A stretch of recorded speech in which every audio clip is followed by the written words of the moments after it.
이번에 이제 지역이라는 주제로 진행을 하도록 하겠습니다.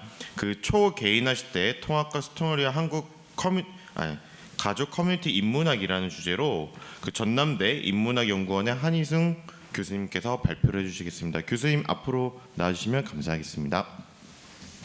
그리고 저희 1부와 마찬가지로 발표자 선생님들께서는 약 30분 이내로 발표를 해주시면 될 것 같고요. 토론자 선생님들께서는 5분에서 10분 이내로 토론을 진행해 주시면 감사하겠습니다.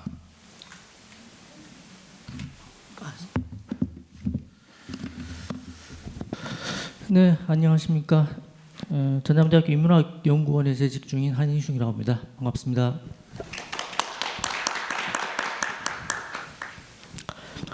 예, 저희 사업단은 가족 커뮤니티 인문학이라고 하는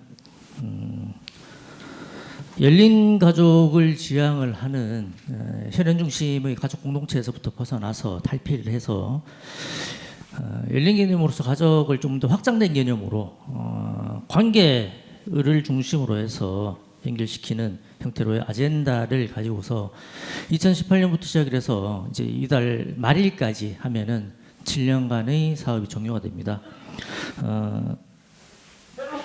본 이 사업에서 각 지역별로 다니면서 발표회를 진행했었고 저희 호남권에서도 발표를 진행을 했었고 그때도 발표를 제가 했었는데요. 오늘 드릴 말씀은 기본적으로 그때 발표를 했던 것들을 중심으로 주로 저희 사업단에서 7년 동안 이루어왔던 여러 가지 성과들을 중심으로 말씀을 드리되 오늘 저의 목적은 저희 사업단의 성과에 대한 목적을 알리는 것도 물론 중요하긴 하지만 이건 저희뿐만 아니라 지금 현재 한국 사회에서 인문학을 하고 있는 어느 지역이든지 마찬가지로 과연 우리의 설 자리가 어떻게 만들어낼 수 있을 것인가에 대한 좀 고민을 같이 해보는 그런 형태의 것으로서 이번 자리를 저 역시도 오늘 토론을 맡아주신 세 분 선생님과 함께 같이 한번 논의를 해보고자 하는 그런 마음에서 발표를 수락했고 아울러 그런 측면에서 발표를 진행할 것이기 때문에 저희 활동 성과에 관련된 내용들은 간단하게 아주 좀 빨리 스케치하듯이 넘어가고 오히려 뒷부분에 제가 간단하게 좀 덧붙여놨던 부분들이 결국엔 지역에서 인문학을 하면서 어떤 대학 공동체로서의 인문학이라고 하는 게 어떻게 설정이 가능할 것인가, 과연 그게 실천 가능할 거냐, 아니면 그냥 흔히 하는 말로 아카데미 속에서 그냥 매몰되어 있는 그 상태로 그냥 넘어갈 것인가와 관련된 부분들을 좀 말씀을 드리고 이후 토론을 하면서 그 부분에 대해서는 좀 더 좀 실제적인 양상들을 가지고서 말씀을 좀 드려볼 수 있는 그런 시간으로 해보도록 하겠습니다. 크게 목차는 제가 지금 세 가지로 목차를 설정했습니다. 일단 저희 사업단 활동하고요. 그다음은 사업단에서 크게 신경을 썼는 부분이 교육활동 부분입니다.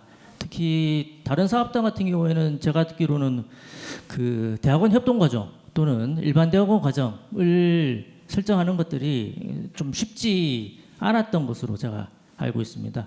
근데 저희는 사업단 출발 때부터 협동과정부터 시작을 해서 지금 현재 일반 대학원 인문 커뮤니티 융합학과라고 하는 학과까지 지금 만들어서 개설을 하고 있고 올해 3년차 접어들었고요. 현재 지금 재학생이 30명이 넘습니다. 근데 이 부분이 지역에 있어서 인문학이 어떻게 대학원 과정하고 연결될 수 있는 부분인지 하고 좀 연관이 되기 때문에 그 부분을 중심으로 조금 더 말씀을 드리고 마지막으로는 이것을 바탕으로 해서 지역에서 인문학하면서 대학 강단이 아닌 그러니까 실제 필드 현장으로 나갈 수 있는 방법 이런 것들과 관련해서 말씀을 간단하게 좀 드리겠습니다. 저희는 기본적으로 저희가 일반 연구 모델이 아닌 첫 시작부터를 정책 개발, 정책 제안 모델로서 시작을 했었습니다. 그러다 보니까 중간에 나오는 내용들 가운데 앞서 그 생사학 관련된 한림대에서도 그 지표 설정을 해서 했던 것처럼 저희도 가족 질과 관련된 인문 지표를 설정을 해서 그 모델을 만들어낸 바 있습니다. 그게 결국에는 그 지표 설정을 통해서 어떤 새로운 정책을 가족 관련된 새로운 정책을 지자체한테 제안하는 데 있어서의 근거로서 작동된 것들이기 때문에 그런 인문 지표의 모델 또한 아울러 개발하는 정책 제안의 차원에서 여러 가지 연구들을 진행했다라고 하는 점들입니다.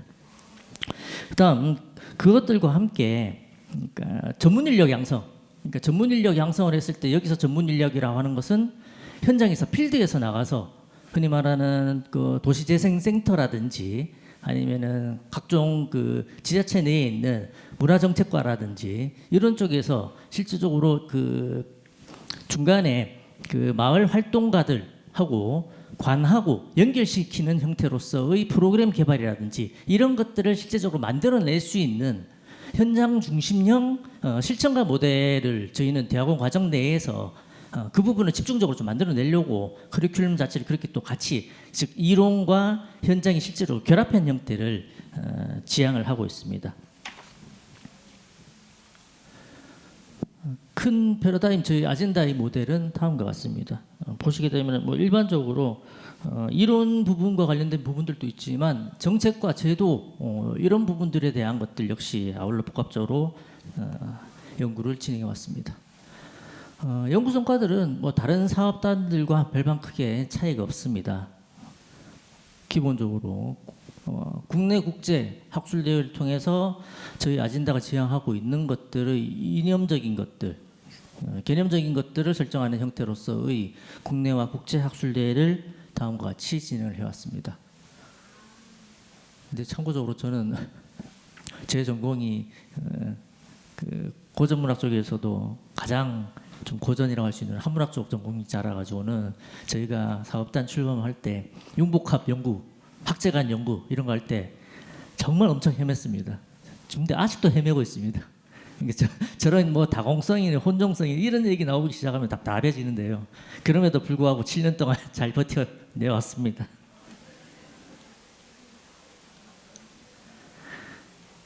그다음 두 번째는 콜로키움 및 포럼 이런 것들은 주로 그 현장에서 활동하시는 이론 또는 실천가들 그리고 또 정책 관련된 기관에서 연구하시는 분들 이런 분들을 모시고서 이 부분은 주로 정책 제안과 관련된 모델들을 어떻게 마련해낼 것인가 이런 부분들을 중심으로 해서 콜로키움 및 포럼을 다음과 같이 진행을 했습니다. 지금 보시는 쪽들은 보면은 주로 좀 여러 가지가 섞여 있는데 이게 저게 처음부터 시작을 해서 흐름별로 이렇게 쭉 내려가고 있는 것들입니다. 처음에는 이제 흔히 말하는 전통시대 가족부터 출발을 해서 이후로 내려오면서부터는 이것이 다양한 분야로서 중간에 보시면 서울시 행복지표 저희는 인문지표 만드는 것과 관련해서 이런 콜로키움을 아울러 같이 활용을 했고요. 보시게 되면 뭐 삼강과 정절과 같은 완전 전통시대의 윤리에서부터 시작을 해서 벤야민 관련된 논의까지 그리고 현대미술 속에서 가족과 관련된 형상화들이 어떻게 이루어지고 있는지까지 최대한 변폭을 확장을 시켜서 다양한 시각에서 가족과 관련된 것들을 탐색을 하고자 노력을 기울여 왔습니다. 그다음 이 부분들이 보면은 정책과 관련되어서 콜로키움 진행을 하면서 저희가 주제로 제시를 했던 그런 것들이 아울러 나와 있습니다. 그다음 포럼인데요. 포럼은 제목 보시는 바와 같이 가족 친화 인문 사회 탐색이라든지 그다음 퀴어 지역 청년 그다음 평화 운동 그다음 이런 것들까지 포함을 해서 이런 것들은 주로 지역 사회에 산재되어 있는 인적 자원들 그러니까 흔히 말하는 활동가들 그리고 시민 사회 단체 여기들하고 적극적으로 결합을 해서 저희가 포럼을 통해서 가족과 관련된 여러 가지 정책들을 제안하기 위한 포럼들을 아울러 같이 진행을 해왔습니다. 다음 세 번째로는 단행본입니다. 뭐 다른 사업단도 역시 마찬가지겠지만은 연구 총서, 번역 총서, 그다음 시민 문화 총서. 근데 연구 총서 같은 경우는 저희 사업단에서의 아젠다와 관련된 이론적 논의 성과들을 묶은 것들이고요. 번역 총서 같은 경우는 저희 가족 커뮤니티라고 해서 가족과 관련된 여러 가지 번역 외국의 저서들을 번역을 해서 주관했고, 전략 총서하고 인문지표 총서의 경우가 정책제안과 관련해서 저희가 마련된 것들이고요. 다음 시민문화 총서는 일반 대중교양 강좌로서 만들어낸 것들을 중심으로 해서 총서 형태로 펼쳐냈습니다. 이게 오늘 토론자 선생님들 가운데에서도 좀 구체적으로 좀 궁금한 부분에 관련해서 질문을 주신 그런 부분입니다. 그러니까 지표라고 하는 것들이 되게 정량적으로 만들기 위한 과정으로서 설정이 되는 것들인데, 인문과 지표라고 하는 것들이 과연 어떻게 이게 결합 가능한 것이냐, 이 부분과 관련된 것들이 저희가 보시는 바와 같이 가족 커뮤니티 인문 지표 연구라든지, 그다음 인문 사회 수립을 위한 기초 연구, 이러한 성과들을 통해서 만들어낸 바 있습니다. 인문 지표 설정할 때는 뒤에 저희 커뮤니티 관련된 커리큘럼과 관련해서 시간 공간 주체들과 같은 인문학적인 요소들을 가지고서 그것을 5점 척도의 형태로서 정량화시켜 가지고는 척도 개발을 했습니다.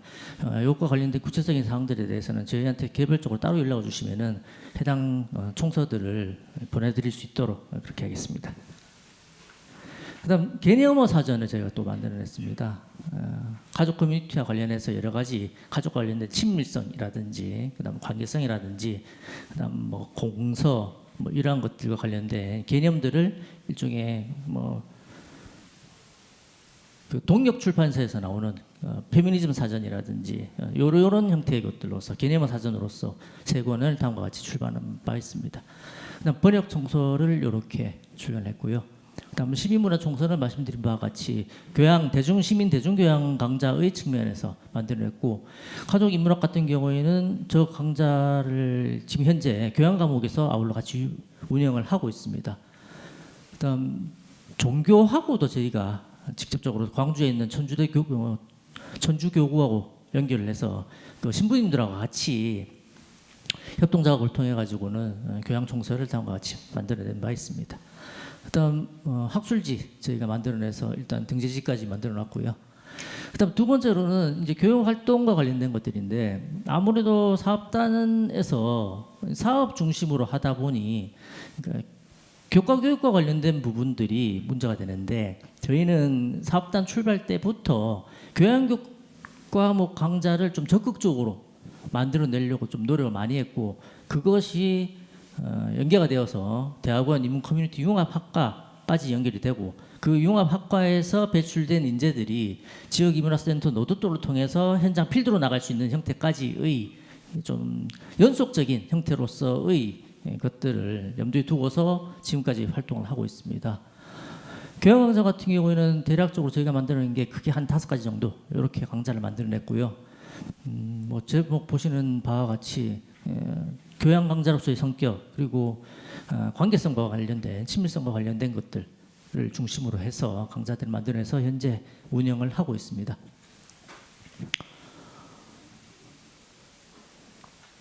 다음 두 번째로는 대학원 과정입니다. 인문 커뮤니티 융합학과인데요. 이게 저희가 가장 핵심적으로 사업단 7년 내에 기본적으로 만들어내야 될 것들로서 좀 집중적으로 노력을 한 성과들에 해당됩니다. 교과 영역 크게 4가지로 나눴습니다. 그러니까 이론, 방법론, 조직론, 그리고 실천론의 부분이 저희가 가장 좀 중점을 기울이고 있는 부분인데요. 왜냐하면은 이게 대학원 과정이라고 했을 때 기본적으로 이론적인 측면에 대한 것들을 기본 바탕에 깔고 있기 마련입니다만, 그럴 경우에는 연예 대학원이나 별반 차이가 없이 그렇게 운영되고 그런 식으로 이해되기 마련인데, 저희가 대학원 과정을 처음 만들 때 보면은 외부에서 오히려 마을 활동을 하시는 활동가분들이 이런 과정들에 대해서 흔히 말하는 목마름들이 되게 좀 있었습니다. 그러니까 본인들이 직접 현장에서 마을 활동을 하고 있음에도 불구하고 이런 것들을 보다 좀 조직적이고 체계적으로 배울 수 있는 것들에 대한 수요와 요구들이 지역사회에서 있었고, 저희는 그런 것들을 최대한 좀 적극적으로 반영을 해서 받아들이고, 그런 것들을 저희 내부뿐만 아니라 저희는 외부에 계신 또 다른 현장 활동가들하고 같이 매칭을 시키면서 그분들이 현장에 가서 직접적으로 활동하는 것들을 같이 공감하고 직접 실습으로 연결시켜 보고 하는 것들을 적극적으로 할 수 있도록 그렇게 강좌들을 마련을 했습니다. 대표적 6과목들이 다음과 같은 것들을 볼 수가 있습니다. 뭐 제목만 간단하게 말씀드리자면 관계론과 공동체 연구, 페미니즘과 커뮤니티, 커뮤니티 기록물 연구, 소수자 가족 정치와 시민연대 등과 같은 것들이 있는데 보시게 되면 제목보다도 각 교과별로 가지고 있는 이른바 핵심 역량이라고 하는 것들이 이제 좌우축을 중심으로 해서 주체 관계 시공간과 인식 공감 실천이라고 하는 것들이 저희가 인문 지표를 설정할 때 이런 것들을 적극적으로 반영을 해서 인문 지표의 요소로서 집어넣은 것들입니다. 그리고 그런 것들이 각 과목에 있어서도 과목의 성격에 맞춰서 특정한 영역이 조금 더 이 과목 내에서는 활성화될 수 있고 조금 더 집중을 조명을 받을 수 있도록 그렇게 커리큘럼을 설정했습니다. 그다음 지역학 인문학센터 노트입니다. HK 플러스 사업 같은 경우는 기본적으로 지역 인문학센터 역할이 대단히 좀 중요했었는데 그리고 그것과 관련해 가지고 각 사업단별로 여러 가지 말씀들을 들어보게 되면은 지역 인문학센터를 운영하는 것들이 엄청나게 많이 힘들었다. 뭐 연구교수 특정 한두 분이서 모든 지역 인문학센터와 관련된 사업을 주관을 하되 그 주관하고 운영하는 형태가 장소를 구하고 강사를 구하며 커리큘럼을 어떻게 짜고 몇 강을 짤 것이며 그에 따른 시민사회에다가 홍보는 어떻게 하고 대중은 어떻게 할 것인지 그러니까 A에서부터 Z까지 특정 한두 분의 연구 교수님께서 다 한다는 그런 말씀들을 제가 여러 번 들은 바 있습니다. 그렇게 되면은 그 연구 교수님은 다른 활동 거의 못 하시는 거죠. 그러다가 이제 지쳐서 나가 떨어지게 되고 그런 경우였는데 저희는 그런 측면에 있어서는 기존의 연구 교수님이나 HK 교수님께서 어떠한 부담도 받으신 적이 없습니다. 이게 제가 드리고 싶은 오늘의 가장 좀 핵심적인 부분입니다. 그게 무슨 말씀이냐면은 이미 지역 사회에 있어서의 인문학적인 기반 자체가 얼마만큼이나 인프라가 깔려 있느냐, 그리고 지역 사회 내에서 시민 대중들이 인문학에 대한 수요나 요구나 관심도가 어느 정도에 따냐에 따라서 이것을 기본적으로 축적하고 마련해 나갈 수 있는 정도 완전히 출발선상부터가 다르다라고 하는 것들을 저는 경험을 했었기 때문에 그 부분들이 그러면 어떤 과정을 거쳐서 그렇게 지역사회 내에서는 정착이 될 수 있었는지 그 부분들이 결국에는 좀 공유가 될 필요가 있겠다 이런 생각이 좀 들어서 이 부분과 관련해서는 이따가 토론 시간에 조금 더 말씀드리도록 하겠습니다. 관련된 강좌들은 이런 식으로 좀 많이 됐었는데요. 이것 관련해서 좀 현재도 되고 있는 것 가운데 하나가 좀 주목해야 될 게 결국에는 인문도시 사업입니다. 이제 인문도시 사업이 되게 그리 말하는 매해마다 한 10월 말쯤 되면은 인문주간 한 주간 설정을 해서 그때가 되면은 뭐 인문학이 마치 되게 들불처럼 온 대한민국 전체에서 다들 인문학에 대해서 열광을 하는 것처럼 비춰지지만 되게 좀 역설적인 부분들이지 않겠습니까? 인문학이라고 하는 게 기본적인 나의 삶과 생활 속에서 같이 녹아 들어가야 되는 것, 그게 기본인데 기본에 대해서는 이제 온데간데 없이 사라져 버리고 뭔가 이벤트성 또는 불쏘시개가 있어야만 그나마 거기에 대해서 관심을 가지게 되는 상황으로 더 이것을 밀어놓고 있는 것들은 아닌가라고 하는 회의와 반성마저도 들게 하지만 다른 측면에서는 이런 것들을 어떻게 활용하느냐, 어떻게 이용하느냐에 따라서 지역에서 만들어낼 수 있는 지역의 자산 자체가 달라질 수도 있겠다. 그리고 최소한 제가 있는 광주 지역은 그게 가능했습니다. 그런 부분들에 대해서 말씀을 드리고요. 그다음 인문강좌 관련된 것들이 이제 이후에 만들어질 것들하고 관련되는데 저희 전남대 같은 경우에는 인문주간을 주로 저희 연구원하고 이렇게 운영을 하면서 그러니까 저런 식으로 학교 가운데로 들어오는 정문길인데요. 플라타너스가 쫙 양쪽으로 펼쳐져 있는 길 쪽으로 이제 그 직접 참여하신 분들을 사진을 다 받아가지고는 배너의 형태로서 본인이 직접 이 행사의 주체로서 주체성을 느낄 수 있게끔 하는데 신경을 좀 많이 기울였습니다. 그다음 아까 말씀드린 실천 지역에서 실천 사례들 어떤 것들이 있냐, 이게 세 가지가 가장 대표적일 것 같습니다. 화순 인문마을 프로젝트하고 비아 까망 인문마을 프로젝트 이런 것들이 있는데요. 이런 것들 관련해서는 토론 시간에 조금 더 구체적으로 말씀드리겠습니다. 저희 실제적으로는 지역인문학센터의 소장님이시고 이분께서는 지역사회 내에서 흔히 말하는 뒤에 나오는 실제적인 그 대학 공동체로서의 인문학을 현장에서 필드에서 30년 이상 본인이 직접 일구어시고 활동해 오신 분입니다. 이제 올해 저희가 이달 말로 사업단이 끝나는데 그렇게 되면은 이 선생님께서도 아마 은퇴를 하실 것 같고요. 근데 은퇴를 하시더라도 지역에서 저희 기반 자산 자체는 본인이 거의 일구어 오신 거나 마찬가지이기 때문에 지역에 있어서도 은퇴 이후에도 가만히 계신 분은 아니거든요. 항상 끊임없이 활동들을 하시는 분들이기 때문에 저희 연구원에서는 공식적으로 사업이 종료될지라도 이후의 인문학이 실제적으로 그러면 우리가 외부적인 어떤 도움이 없는 상황 속에서 우리가 구체적으로 어떻게 운영해 나갈 수 있을지에 대해서는 이 선생님하고 지속적으로 계속해서 같이 할 생각을 가지고 있습니다. 그 다음이 이제 아까 말씀드렸던 저희 사업단 아젠다하고 그다음에 대학원 학과하고 지역인문학센터 이게 유기적으로 서로 결합이 된 형태로서의 결과인데요. 지금 보여드리는 시민자유대학이라고 하는 것들은 일종의 지역사회 내에서의 대학인문학의 공동체 이런 것들입니다.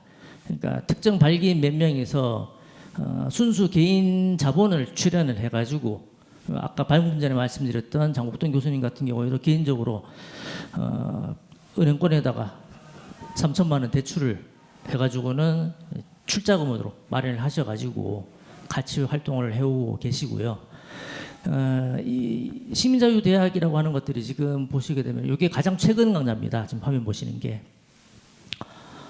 보시면은 지금 뭐 거의 전국구적으로 이름을 날리고 있는 매불쇼 보신 분들은 잘 아시겠지만 철학과 출신의 박구영 교수님하고 이런 지역사회에서부터 풀뿌리의 형태로 활동하셨던 분들이 있고 그다음 외부에서도 전문가들 모셔서 오시되 이게 양상이 제가 봤을 때는 약간 좀 다릅니다. 특히 저는 순수 TK라 가지고는 티켓 나고 자라서 학교까지 다 나왔거든요. 그러고 난 다음에 사업단 통해서 전대로 가서 흔히 말하는 지역사회에 있어서의 문학의 기반이라든지 활동이라든지 이런 것들이 어떻게 형성되고 운영되고 있는지를 경험을 해보면서 자연스럽게 영남 지역에서 어떻게 운영되고 있는가에 대한 것들도 눈여겨보게 됐습니다. 근데 그 부분들이 저는 가장 좀 핵심적인 부분이 지역에 있는 마을 도서관을 어떻게 활용하는가의 문제, 거기에 따라서 지자체장들이 이 마을 도서관을 어떻게 운영하려고 하는 마인드를 가지고 있느냐, 이게 가장 좀 관건이 될 것 같습니다. 그런 부분들에 있어서는 이 시민자유대학이라고 하는 것들은 흔히 말하는 협동조합의 형태로서 그 조합원들이 출자금을 내고서 거기에 대해서 후원을 하고 그 다음 본인이 듣고 싶어하는 강좌들을 요청을 하고 거기에 대해서 지역사회 내에 있는 인문학자들을 모셔가지고 강좌를 같이 열고 이게 이 선순환의 형태로 계속 돌아갑니다. 그러니까 일방적으로 지역사회 내에서 어떤 특정 강좌를 만든 다음에 여기 관심 있는 사람들 지역에서 오세요, 이게 아닙니다. 지역에서 끊임없이 이 시민자유대학에다가 요청을 합니다. 이번에는 몇 명에서 그룹 모여가지고는 어느 지역에 있는 동네 마을 도서관에서 우리 이런 강좌 하고 싶어, 강사 적절한 사람 보내줘, 이런 형태입니다.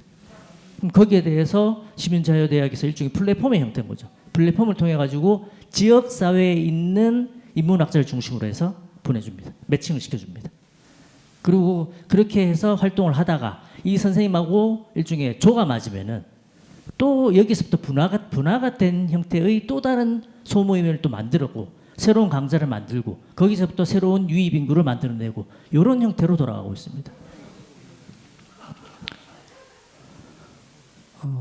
요거는 홈페이지도 개설되어 있기 때문에 좀 더 관심을 가지시는 분들은 홈페이지 들어가서 살펴보시면 될 것 같습니다.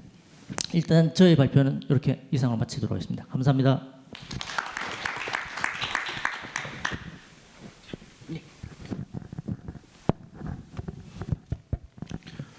네, 네, 감사합니다. 이제 감히 되게 반가운 발표라는 생각이 들었고요. 왜냐하면 이런 자리에서 그 성공 또는 좋은 모델의 경험을 나누는 건 매우 뜻깊은 것 같습니다. 그래서 전남대에서 이제 해주신 발표에 대해서 또 더 좋은 마중물이 낼 토론을 듣도록 하겠습니다.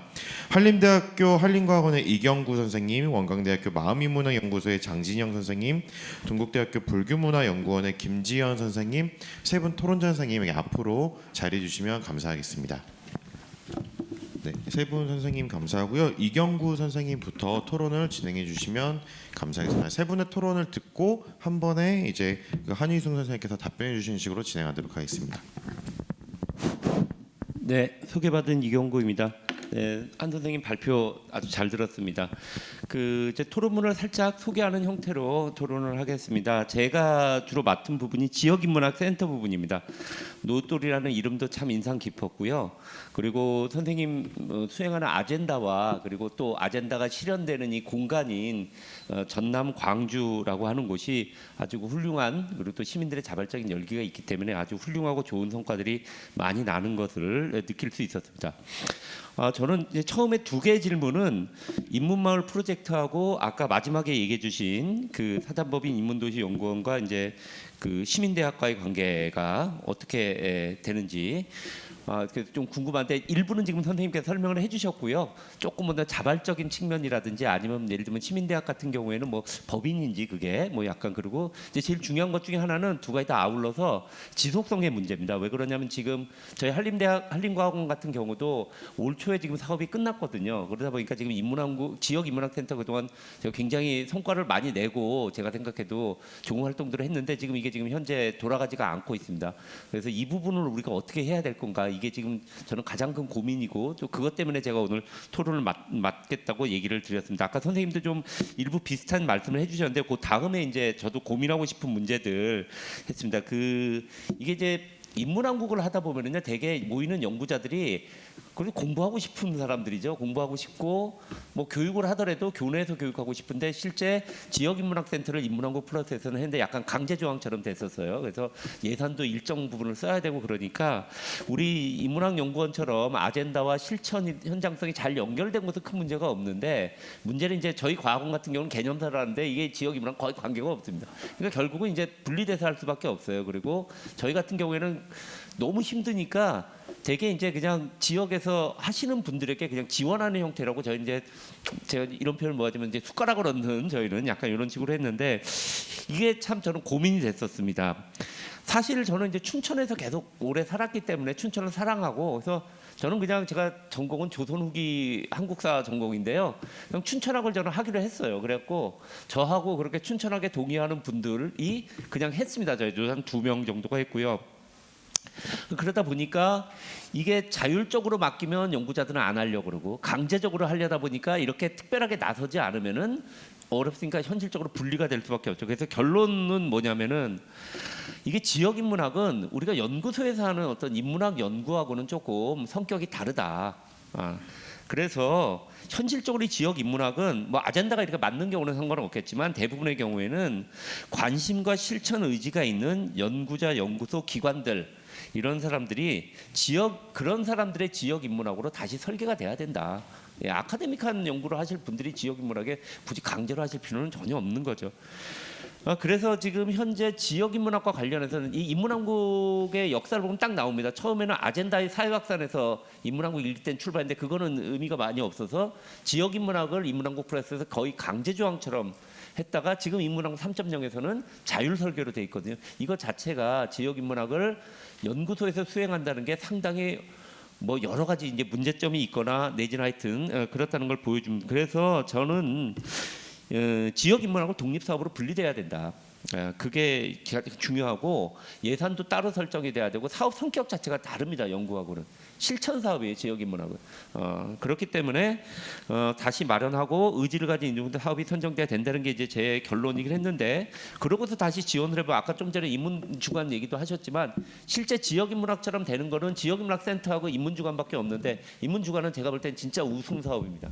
지역 인문학 하다가 인문주관을 하는 건 상관이 없어요. 근데 인문주관을 설정해가지고 행사 위주로 하고 하는 거는 정말 남는 것도 없고요. 그냥 사업 행사 외에는 그냥 보여주기식 전시 경우가 많아요. 그래서 이게 문제고 또 아젠다 사업이 중속되는 것도 문제고 사실 이 문제는 제가 이렇게 얘기를 하지만은 지금 작년에 계속해서 새로 인문왕국 3.0이 어떻게 설계돼야 될 것인가에 대해서 얘기가 나왔던 것들입니다. 그래서 다로 설계돼야 된다 이렇게 얘기가 나왔어요. 그래서 저도 순진하게 그걸 믿고 있었습니다. 그래서 올해 지역 인문학이 좀 독립이 되고 따로 굴러가게 되겠다. 3.0이랑. 근데 뭐 아시는 선생님들 아시겠지만 그 다음 페이지 보면은 초보적이나마 그래서 인문학 센터들이 지역별 네트워크 조직했고요. 지역 인문학은 별도의 프로젝트 제안했고요. 계속해서 그렇게 갈 거다라는 대답을 들었습니다. 그런데 뚜껑 열어보니까 인문왕국 3.0에서는 어떻게 설계가 되냐면 자율적으로 맡긴다. 그거 외에는 지금 남은 게 없는 상태입니다. 그래서 저는 솔직히 이 얘기를 조금 우리 연구재단도 그렇고 무슨 인문학자나 이 본부에서 조금 좀 심각하게 생각을 좀 하셔야 된다. 이게 그동안 쌓아왔던 이 좋은 성과들 저희도 춘천에서 나름 이렇게 많은 일들을 해왔었는데 이 부분이 굉장히 지금 또다시 사장될 위기에 있다. 그래서 결국은 사업 주체가 길러지지도 않고 장기 비전이 세워지지 않고 이례적으로 사라질 듯하다. 그래서 저도 곰곰이 또 토론을 작성한 생각을 해보다 보니까 우리 지역인문학과 관련해서 정책 보고서 한번 제대로 수행한 적 있나? 사람 한번 길러본 적 있나? 이제 선생님도 한문학 하시다가 지역인문학에 의지 가지고 저도 조선시대 공부하다가 지역인문학 의지 가지고 이런 분들조차가 차근차근 길러져서 장기적으로 지역인문학 할 수 있는 뭔 줄 해봐야겠다. 지금 당장 뭐 예산 내놔라 그런 건 아닙니다. 제 생각할 때는 정체성과 비전을 정교하는 작업들 정책 보고서도 좀 써봐야 될 것 같고요. 그리고 지역의 지역인문학 고민하는 우리들만 하는 건 절대 아닙니다. 많은 시민단체가 있고 기관들이 있고 학교, 대학교도 고민을 합니다. 예를 들면 라이즈 사업 같은 데서 부속이긴 하지만 하여튼 그래서 네트워크 활성화하고 세미나도 좀 열어봐야 되겠고 지역인문학의 전념하는 활동과 그다음에 안정적인 예산 확보 이런 것들을 조금 해봐야 되겠다. 그냥 솔직히 말하면은 제가 해왔던 지역인문학은 가장 중요한 사업 3개는 학교 라이즈 사업 쪽으로 틀어가지고 해서 당분간은 좀 지원을 받을 수 있게 했어요. 그래서 일단 불씨는 지금 살려놨는데 몇 년 내로 이제 저도 이제 좀 있으면 정년을 하게 되는데 이게 좀 안 되면은 그마저도 나중에 무산될 거겠죠. 그리고 인문학을 수행하는 여러 주체들 지역에서 시민단체, 박물관, 미술관, 도서관 있고 지자체 있고 교육단체 있고 지자체 같은 경우에는 솔직히 말해서 이 지역 인문학 같은 게 일종의 고명이 될 수 있기 때문에 뭐 설득 잘 되면 따올 수 있습니다. 그래서 그런 부분들을 할 수 있는 필드 마련 같은 거 우리가 좀 장기적으로 고민 좀 해봐야 되겠다. 네, 일단 이제 토론은 여기서 마치도록 하겠습니다. 네, 감사합니다. 다음으로 그 원광대학교 장진영 선생님 토론해 주시면 감사하겠습니다. 하나, 둘, 셋, 마이크 테스트. 네, 그 전남대 한은승 교수님 발표 잘 들었습니다. 그리고 또 HK 사업 관련해서 또 이경구 원장님 오셨는데요. 그 2007년부터 HK 사업이 시작될 때부터 지금 산 역사시기도 하고 그 역사를 함께 오신 분이기도 합니다. 저도 2010년부터 HK 사업에 이제 참여하게 돼서 연구 교수부터 해서 지금 이제 마음연구소의 소장을 맡고 있습니다. 10년, 15년째가 돼가고 있는데도 불구하고 학교 내에서는 여전히 연구소의 교수라는 것이 여전히 이제 적극적으로 받아들여진다기보다 하나의 사업을 하는 이제 교수 정도로 이해되고 있다는 점이 여전히 안타깝고요. 그럼에도 불구하고 이제 곳곳에서 HK 교수님들께서 긍정적인 활동 또 학내나 지역에서 큰 역할을 하고 있다는 얘기는 이제 듣고 있습니다. 다만 이 사업이 지속성을 갖는 것이 굉장히 중요한데 처음에 2007년에 시작했을 때는 이제 박사학위 소지자들이 굉장히 많이 쏟아져 나오면서 취업의 문제라든지 인문학의 위기 문제들이 이제 부각되면서 또 한편에서는 이제 한국 인문학이 이제 글로벌화되는 과정에서 어떻게 하면 지속적으로 연구소들을 지원할 것인가에 대한 고민들이 함께 있었습니다. 그 중에 이제 방금 그 이경 교수님도 말씀하셨지만 그 인문학의 성과들을 사회적으로 확산하는 작업 그 중에 이제 HK 플러스가 되면서 지역인문학센터 사업으로 확장됐던 것은 굉장히 어떤 면에서 굉장히 힘든 일이었지만 긍정적인 현장에서의 요청에 맞는 인문학의 어떤 대응이었다고 생각하거든요. 그런데 이제 3.0이 되면서 좀 변화가 됐던 것은 한번 재고해 볼 필요가 있다.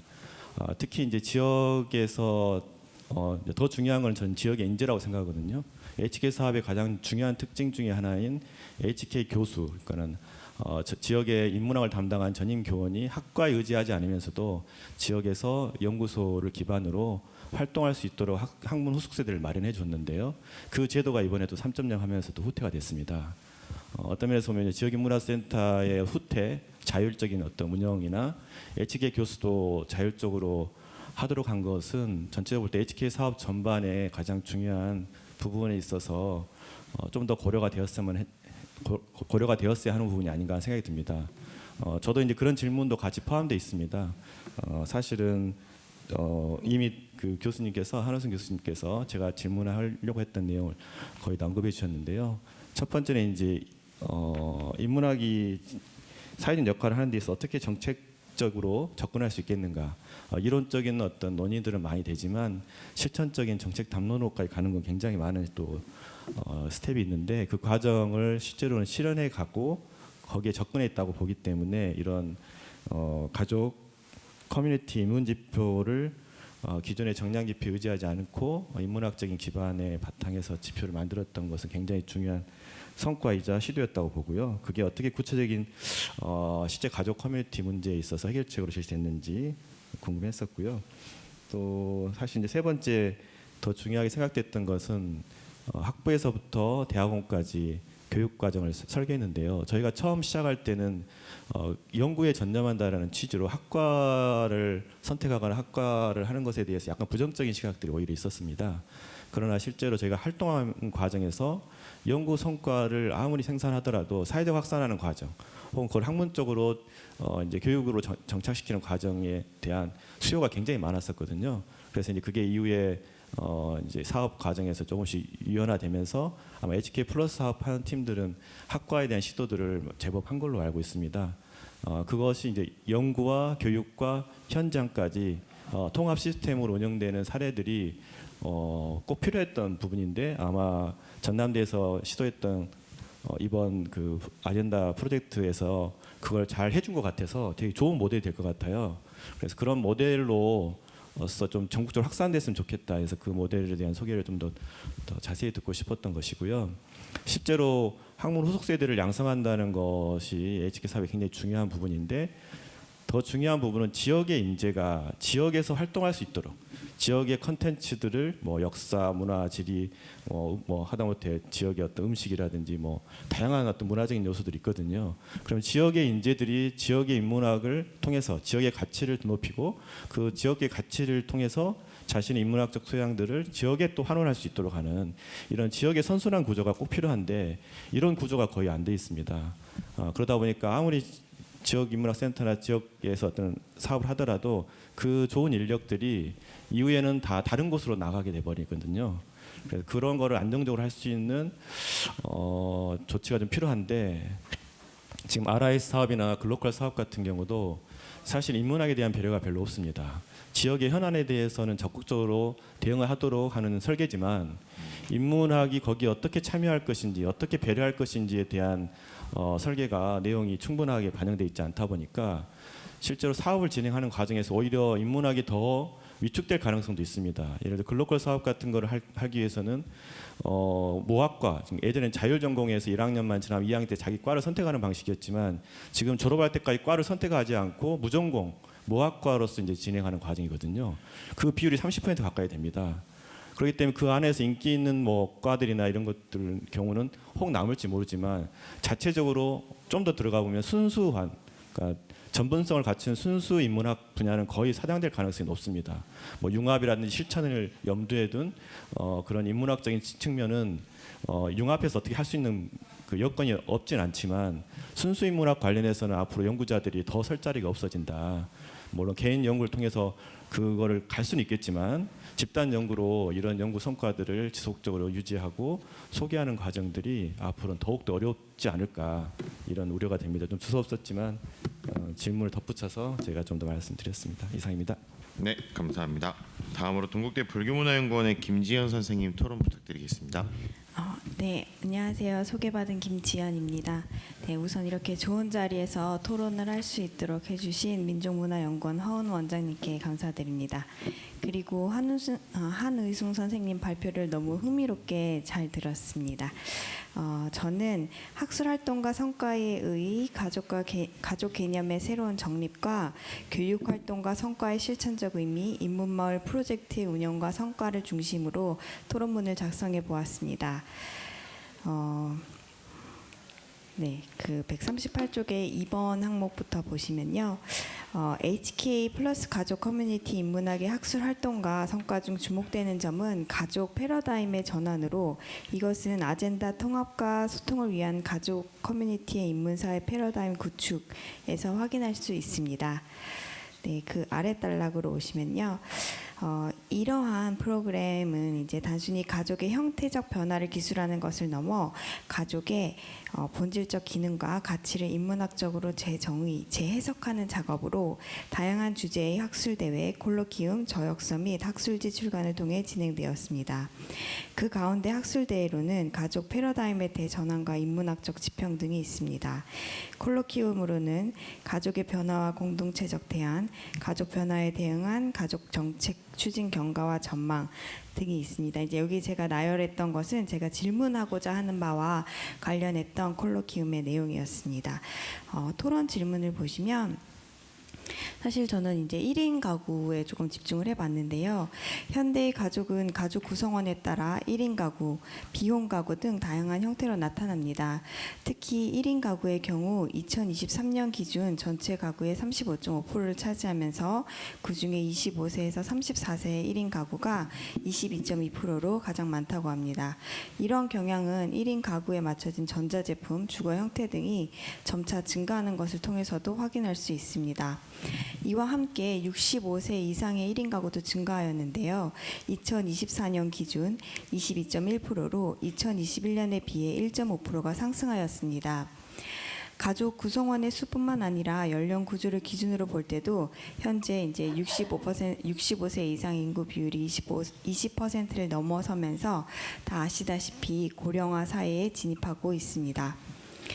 네, 이러한 인구 구조 변화를 반영하듯이 병원 접근성이 뛰어난 주거지를 의미하는 병세권이라는 신조어가 등장했고요. 보건복지부에서는 의료돌봄 통합지원 시범 사업을 추진하고 있습니다. 이와 같은 다양한 형태의 가족, 현대적 가족 위기에 대응하는 과정에서 인문학적 접근이 어떤 기여를 할 수 있을지 여쭙습니다. 특히 개인주의 심화와 돌봄 공백 문제를 해결하기 위한 인문학적 관점과 방법론은 무엇인지도 여쭙겠습니다. 네, 그러니까 결국은 사실 이제 그 학술 대회와 콜로키움을 통해서 이런 주제를 논의하는 과정에서 어떤 구체적인 대응 방안이 마련되었는지를 네, 말씀해 주시길 부탁드리는 바입니다. 네, 세 번째 보시면. 이제 지역인문학센터 노드돌의 이제 다양한 프로그램 가운데에서 제 시선을 특별하게 사로잡은 것은 화순 인문마을 프로젝트, 비아 까망 인문마을 프로젝트, 산수 인문마을 프로젝트입니다.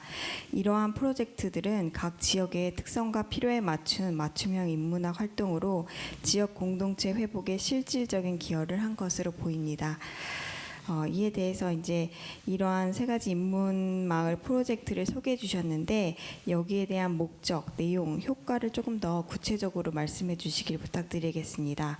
그리고 이러한 프로젝트가 지역 정체성 약화 등의 문제를 겪고 있는 지역 공동체의 위기 극복에 기여한 부분이 있는지, 그리고 다른 지역에서도 적용 가능한 부분은 무엇인지를 말씀해 주시길 부탁드리겠습니다. 네, 이상입니다. 들어주셔서 감사합니다. 네, 감사합니다. 그 세 분의 토론이 어떻게 보면 층위별로 잘 배치가 된 것 같습니다. 먼저 간단하게 정리하자면 이경구 선생님께서는 어쨌든 오랫동안 지역인문학센터, 지역인문학을 이끌어 오시면서 그것이 HK 사업 이후에 또 어떻게 자립할 것인가, 지역에서 살아남을 수 있을 것인가, 국가정책과의 관련성 속에서 분명한 문제 제기를 잘 해주셨다고 생각을 하고요. 장지현 선생님께서는 어쨌든 학과 개설의 시도라던가 여러 가지 제도적 노력들이 결국 연구 교육 실천의 연계성, 그리고 지역에서 지역 인재를 어떻게 남길 것인가에 대한 현실적 문제들 이야기해 주셨고, 마지막으로 김지현 선생님께서는 그 전남대에서 실제로 집행하셨던 여러 가지 사업들을 통해서 가족 형태의 변화라던가 지역 공동체 위기라는 아주 현실 현실적인 문제들에 어떠한 구체적인 대안들을 만들어내셨는가까지 세 분께서 잘 지적해 주신 것 같습니다. 여기에 대해서 이제 한희승 선생님께서 전체적으로 답변을 해주신 식으로 진행하도록 하겠습니다. 예. 세 분 교수님들께서 이게 제 발표문이 저 엄밀하게 말하면 발표문이라고 하기보다는 그냥 성과와 관련된 것들을 쭉 나열한 형태의 것들인데도 불구하고 기본적으로 고민하는 사항들에 대해서는 공통적인 부분들을 함께 고민하고 있다라고 하는 측면에서 질문들을 주신 것 같습니다. 제가 질문지를 받으면서 이걸 개별적으로 따로 말씀드리는 것보다는 이게 좀 서로 이게 연결된 부분들이 있기 때문에 좀 약간 같이 좀 섞어서 말씀을 드리도록 하겠습니다. 먼저 일단 저 김지현 선생님 거부터 출발해야 되겠는데요. 그러니까 화순 인문마을 프로젝트하고 비아 까망 인문마을 프로젝트, 산수 인문마을 프로젝트라고 하는 것들 가운데에서 보다 구체적으로 말씀드릴 수 있는 사례는 두 가지 사례일 것 같습니다. 먼저 비아 까망 인문마을 프로젝트 같은 경우에는 이게 아까 제가 말씀드렸던 인문도시 사업이라고 하는 것들이 일종의 촉발된 기제로서 마련된 것들인데요. 그러니까 장단점이 분명히 있긴 하지만 지역 사회 내에서 흔히 말하는 활동가들이 마을을 중심으로 해서 활동을 할 때 주로 보면은 마을 공동체가 흔히 말하는 그 소멸 단계로 이루어지는 것들에 대한 안타까움을 정주민의 입장에서 이걸 어떻게 하면 좀 지속시켜 나가 볼 수 있을까, 아니면 새로운 돌파구를 마련해 볼 수 있을까, 이런 것들에 대한 일종의 대안이라고 해야 될까요? 해결책 이런 것들을 학교라든지 지역에 있는 학교라든지 지역에 있는 관이라든지 이런 데다가 요청을 합니다. 요청을 하면은 이제 광주는 잘 아시겠지만 제가 느낀 바로는 그런 것들을 요청을 했을 때 흔히 말하는 바텀업 방식으로 지역 주민들이 어떠한 요구사항이 있고 그 요구사항에 대해서 관이라든지 또는 학교에다가 요청을 하게 되면은 기본적으로 그걸 어떤 방식으로든지 협수를 해서 만들어내려고 노력을 좀 합니다. 그러니까 움직임이 있습니다. 그러니까 어떤 특정 지역의 뭐 소수의 지역민들이 일종의 민원의 형태로서 넣는 거겠지라고 하는 생각들은 잘 안 하는 것 같습니다. 제가 접해본 관에 계신 분들은 입장이 그렇습니다. 그러다 보니 본인들도 그런 것들을 좀 더 구체적으로 어떤 성과물의 형태로 대안을 만들어내야 되는데 관에서는 그러한 역량들이 부족하기 때문에 이걸 학교에다가 또 의뢰를 합니다. 학교에 있는 연구소들한테 의뢰가 들어가는 거죠. 그럼 연구소에서 그것과 관련된 것들을 현장에 나가서 지역 주민들하고 이야기를 하면서 모델을 만들어냅니다. 모델을 만들어낸 다음 이 모델을 그 지역에다가 실제적으로 같이 굴려보는 형태인 거죠. 거기에서부터 나온 결과물을 다시 피드백을 해서 뭔가 또 보완이 되고 어떤 것들이 관에서는 더 지원이 되어야 하며 이런 것들이 민관학이 같이 움직이는 형태로의 흔히 말하는 지역 자산의 인프라가 저는 잘 짜여져 있는 것이 기본적으로 바탕에 깔려 있기 때문에 가능한 것들이다. 근데 잘 아시다시피 광주가 다른 지역하고는 그런 지역 자산이 깔려질 수밖에 없는 것들은 5.18이 있었기 때문에 저는 그게 가능했다. 그러니까 5.18을 통해 가지고 말하는 해방공간 내에서의 대동세상이라고 하는 것들을 직접 경험해 본 그 경험이 오로지 체화가 되어서 지역 주민들한테 녹아들어 있기 때문에, 그리고 그 5.18을 직접 체험하지 못한 세대들의 경우에는 학교의 교육 현장에서 이제 곧 5월 주간이 다가올 건데 그렇게 되면은 지역 전체가 거기에 대해서는 합의가 되어 있습니다. 그러니까 공교육에서도 저희가 막 흔히 말해서 4.3이라든지 이런 것들을 공교육에서 하려고 하면은 특정 교과가 학교장한테 승인을 받아가지고 계기교육이나 특별교육을 신청해서 그것을 허락을 득해야지 가능합니다. 근데 광주는 그게 필요 없는 거죠. 이미 사회적으로 지역적으로 합의가 되어 있으니까요.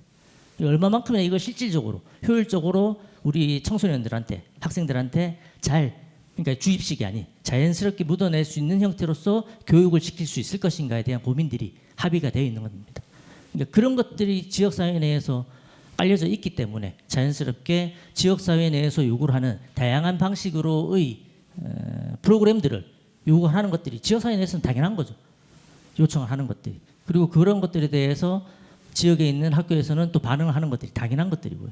이런 것들이 기본적인 바탕으로서 깔려져 있었기 때문에 저는 이런 것들이 가능했다. 그런 측면에서 비학과목 인문학 같은 경우에는 전남대학교에는 철학연구센터하고 그다음 그 광주에 있는 광산구가 인문도시 사업을 수주를 하면서 4년 연속으로 수주를 했었는데 그 밑바탕 하에서 철학연구센터하고 기반이 되어가지고는 이 인문마을 프로젝트를 만들어내고 선순환 형태로 계속해서 돌려왔습니다. 이제 그게 한 4년 정도 지속적으로 프로그램이 만들어지고 운영이 되고 피드백이 되고 이게 이루어지다 보니까 자연스럽게 그 지역 내에서는 최소한 뭐 모델 하나는 딱 만들어지게 된 것들이죠. 근데 요 모델하고 화순하고는 또 다릅니다. 이제 화순 같은 경우에는 광주 지역 이제 서남부 지역이 있어가지고 흔히 말하는 그 베드타운의 형태거든요. 그러니까 화순 지역 같은 경우에는 전형적인 농촌, 그러니까 도시 지역에 붙어 있는 농촌 지역이기 때문에 거기에 정주하고 있는 인구들은 주로 노년층 아니면은 청소년층들입니다. 그러니까 그 대상을 타겟으로 해서 노년층들에 대해서는 문해력 교육을 하는 형태로 실제적으로 활동이 들어갔고요. 반면에 청소년층 같은 경우는 상대적으로 문화적인 혜택을 받을 수 있는 것들이 상대적으로 소외되어 있고 상대적으로 부족하기 때문에 그런 부분들을 집중적으로 케어해 주는 형태, 일종의 좀 지역 사회 내에서의 공동체 돌봄의 형태로서 이게 화순에 있어서는 인문마을 프로젝트가 가동이 그렇게 되었었습니다. 실제적으로 이제 이렇게 된 상황 속에서 실제적인 어떤 성과물들이 나오기 시작하니까 이 성과물을 가지고서 관에다가 조금 더 적극적으로 여러 가지의 요구사항들에 대해서 요청을 더 하기 시작하게 된 것들이고요. 관의 입장에서는 성과물들이 나오고 지역민들의 반응과 호응이 좋다 보니까 이런 모델들을 조금 더 다양하게 내달라라고 하는 것들이 또 학교 측에 또 의뢰가 들어오고 그럼 연구소 측에서 그것을 또 적극적으로 반영을 하고 이런 것들이 이루어졌고요. 이것과 관련해서 이게 또 후속 세대하고도 또 관련되는 것들이 그러니까 제가 아까 발표를 할 때 말씀드렸던 것 가운데에서 지역 도서관을 좀 잘 활용할 필요가 있다.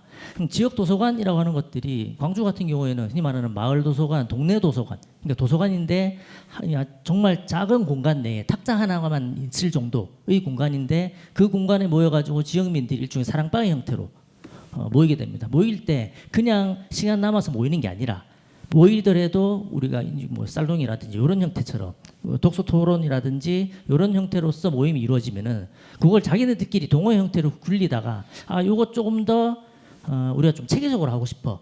그러면은 요걸 관에다 요구를 하는 거죠. 근데 그 요구를 할 때 바로 민원의 형태 요구를 하는 게 아니라 이런 것들을 중간에서 매개를 해주는 그 센터가 도시재생센터가 이런 역할들도 하고 있습니다. 그러니까 도시재생센터가 관하고 민하고의 사이에 있으면서 이것을 중개해주는 그런 역할들을 하고 있고요.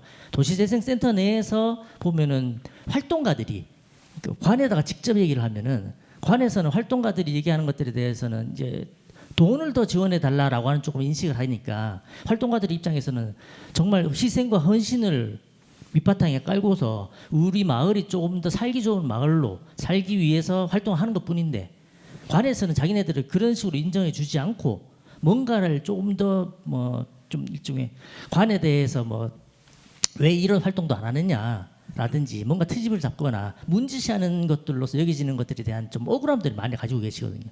근데 그런 것들을 도시재생센터가 활동가들의 그 입장이나 생각들을 수렴을 해서 관한테 전달을 해주고 관하고 이제 중개자적인 역할을 하면서 활동가들하고 관이 연계될 수 있도록 하는 형태로서 작동이 되고 있고 이런 도시재생센터가 센터 이름은 도시재생인데 실제적으로는 도시재생을 하는 데 있어서 건축의 개념으로서 들어가는 게 아니라 도시를 재생하는 데 있어서 결국에는 사람이 중심이다. 사람이 핵심이니까 이 사람들끼리를 어떻게 모일 수 있는 구조로 만들어낼 수 있을 것이냐에 대한 고민들을 실제적으로 현장에서 수행하고 계신 분들입니다. 그러니까 그런 분들이 마을 도서관 작은 단위라든지 또는 큰 단위로 이렇게 들어가면서 거기에서 결국에는 큰 단위의 도서관들은 또 지자체하고 연결이 돼 있으니까 그런 것들을 또 중개하는 역할들을 하고요.